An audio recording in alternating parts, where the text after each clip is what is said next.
For the latest film interviews, reviews, and everything making news in pop culture, subscribe to Film Companion now. At the end of Laxmii, I decided that I've seen enough of Akshay Kumar's teeth for one lifetime. Here he plays Asif, a Muslim married to a Hindu, who, for reasons too convoluted to explain, becomes possessed by the spirit of a trans woman, Laxmii.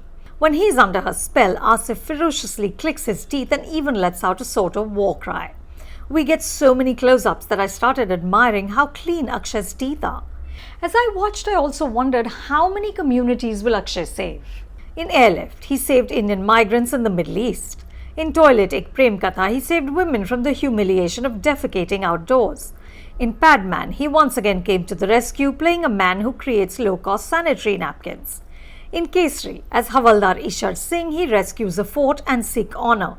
And now as Laxmii, he bats for transgenders and also throws in a few strokes for Muslims and a child with special needs. It's a heavy load, which might be why his performance feels like it's been delivered in autopilot mode. Laxmii is the remake of a Tamil film called Kanchana, written and directed by Raghava Lawrence, who also played the lead in that film. In Kanchana, his character, also called Raghava, isn't heroic.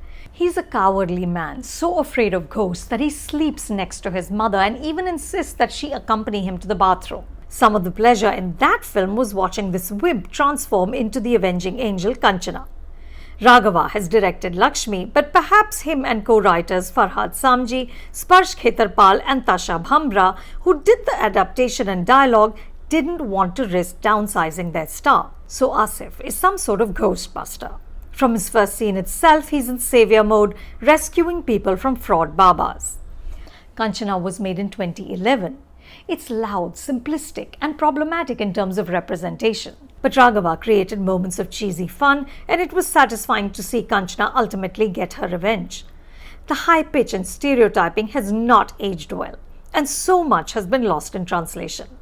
The tweaks to the original have only made this version worse. The interfaith marriage angle is laughably lame. Kiara Advani plays Asif's wife Rashmi.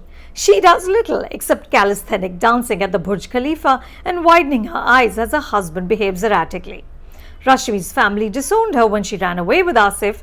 They're offended that he's a Muslim, but not one person seems to notice the difference in age. The writing is awful. The message of inclusion is noble but also obviously fraudulent because the film itself contradicts it. There is so much shrieking that it might induce a headache. And the worst sin, the ghost, before it enters Asif's body, is basically this wig with a fan behind it. Were we really expected to be afraid of flying hair? You can watch Laxmii on Disney Plus Hotstar. For more reviews like this, subscribe to Film Companion and don't forget to check out our website filmcompanion.in.